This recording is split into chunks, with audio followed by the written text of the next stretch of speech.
ನಿಮ್ಮ ಹಳೆ ಒಡವೆನ ಅಧಿಕ ಬೆಲೆಗೆ ಮಾರಬೇಕೆ? ಅಟಿಕಾಗೆ ಕಾಲ್ ಮಾಡಿ 8880 ಅಟ್ಟಿಕಾ ಗೋಲ್ಡ್ ಕಂಪನಿ.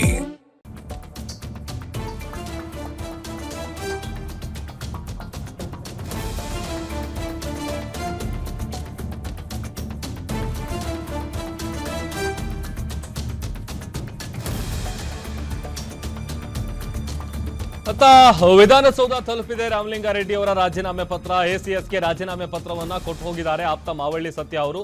ತುಷಾರ್ ಗಿರಿನಾಥ್ಗೆ ರೆಡ್ಡಿ ರಾಜೀನಾಮೆ ಪತ್ರವನ್ನ ಕೊಟ್ಟಿದ್ದಾರೆ ಆಪ್ತ. ರಾಜೀನಾಮೆ ಪತ್ರವನ್ನ ಕೊಟ್ಟು ಒಂದು ಅಕ್ನಾಲಜ್ಮೆಂಟ್ ಕೂಡ ಪಡ್ಕೊಂಡು ಹೋಗಿದ್ದಾರೆ. ರಾಮಲಿಂಗಾರೆಡ್ಡಿ ಮನವೊಲಿಸ್ತಾರ ಸಿಎಂ ಡಿಕೆ ಶಿವಕುಮಾರ್? ರಾಮಲಿಂಗಾರೆಡ್ಡಿ ಜೊತೆ ಮಾತನಾಡ್ತೀನಿ ಅಂತ ಹೇಳಿದ್ದಾರೆ ಡಿಕೆ ಶಿ ಅವರು. ಆತ ನನಗೆ ಬಹಳ ಆತ್ಮೀಯ ಗೆಳೆಯ, ಸೊ ಹಾಗಾಗಿ ಏನು ಸಮಸ್ಯೆ ಆಗಿದೆ ಅದನ್ನ ಬಗೆಹರಿಸ್ತೀನಿ. ರಾಹುಲ್ ದಿಲ್ಲಿಗೆ ವಾಪಸ್ ಆಗ್ತಾ ಇದ್ದಂತೆ ರಾಮಲಿಂಗಾರೆಡ್ಡಿ ಜೊತೆ ಸಿಎಂ ಮಾತುಕತೆ ನಡೆಸ್ತಾರೆ ಅಂತ ಹೇಳಲಾಗ್ತಾ ಇದೆ. ಈಗ ಇರುವಂಥದ್ದು ಒಂದೇ ಆಪ್ಷನ್ ನೋಡಿ, ಅವರ ಆಪ್ತ ಮಾವಳ್ಳಿ ಸತ್ಯ ಅವರು ರಾಜೀನಾಮೆ ಪತ್ರ ಏನಿದೆ ಅದನ್ನು ತಲುಪಿಸಿದ್ದಾರೆ. ಅದನ್ನು ಕೊಟ್ಟು ನಂತರದಲ್ಲಿ ಒಂದು ಅಕ್ನಾಲಜ್ಮೆಂಟನ್ನು ಪಡ್ಕೊಂಡು ಹಿಂಬರಹವನ್ನು ಪಡ್ಕೊಂಡು ಹೋಗಿರೋದು. ಏನೂ ಅವ್ರು ಕಡಿಮೆ ಮಾಡಿಲ್ಲ. ಹಿಂಗೆ ಸಾಹೇಬರು ಕಳಿಸಿದ್ರು ಅಂತೇಳಿ ಅದನ್ನು ಕೊಟ್ಟಿದ್ದಾರೆ. ಸೊ ಅದನ್ನು ಇಸ್ಕೊಂಡಿದ್ದೀವಿ ಅಂತೇಳಿ ಅದನ್ನು ಮುಂದಿನ ಪ್ರೊಸೀಜರ್ ಏನಿದೆ ಮುಖ್ಯಮಂತ್ರಿಗಳಿಗೆ ತಲುಪಿಸುವಂಥ ಕೆಲಸ ಆಗುತ್ತೆ ಅಂತೇಳಿ ಅದನ್ನೇ ಬರ್ಕೊಟ್ಟು ಅವರೊಂದು ಅಕ್ನಾಲಜ್ಮೆಂಟ್ ಕೂಡ ಕೊಟ್ಟಿದ್ದಾರೆ. ಅಂದರೆ ಅವ್ರು ರಾಜೀನಾಮೆ ಪತ್ರ ಇಸ್ಕೊಂಡಿದ್ದೀವಿ ಅಂತೇಳಿ. ಬಟ್ ಈಗ ಆಗ್ತಾ ಇರುವಂಥ ಚರ್ಚೆ ಏನು ಅಂತಂದರೆ, ಇದು ನಿರೀಕ್ಷೆ ಮಾಡಿರಲಿಲ್ಲ.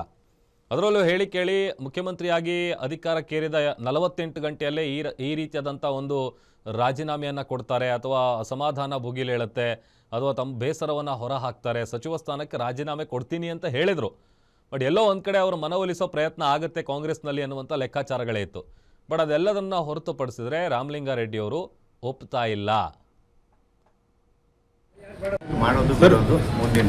ಅಲ್ಲ ಸರ್, ಒಳಗಡೆ ಹೋಗಿ ಏನಂತ ತಾವು ಅವರು ಕನ್ವೆ ಮಾಡಿದ್ರಿ, ಅವ್ರೇನು ಹೇಳಿದ್ರು ಸರ್? ಕನ್ವೆ ಏನು ಮಾಡಿಲ್ಲ, ಸಾಹೇಬ್ ಕಳಿಸ್ಕೊಟ್ಟಿದ್ದಾರೆ. ರಾಮಲಿಂಗಾರೆಡ್ಡಿ ಅವರು ತಮ್ಮ ಹತ್ರ ಕೊಡೋದಕ್ಕೆ ಕೇಳಿದ್ದಾರೆ, ಎಕ್ಸೆಪ್ಟ್ ಮಾಡ್ತಿದ್ದಾರೆ. ಅಕ್ಲಾಜ್ಮೆಂಟ್ ಕೂಡ ತೊಗೊಂಡಿದ್ದೀವಿ.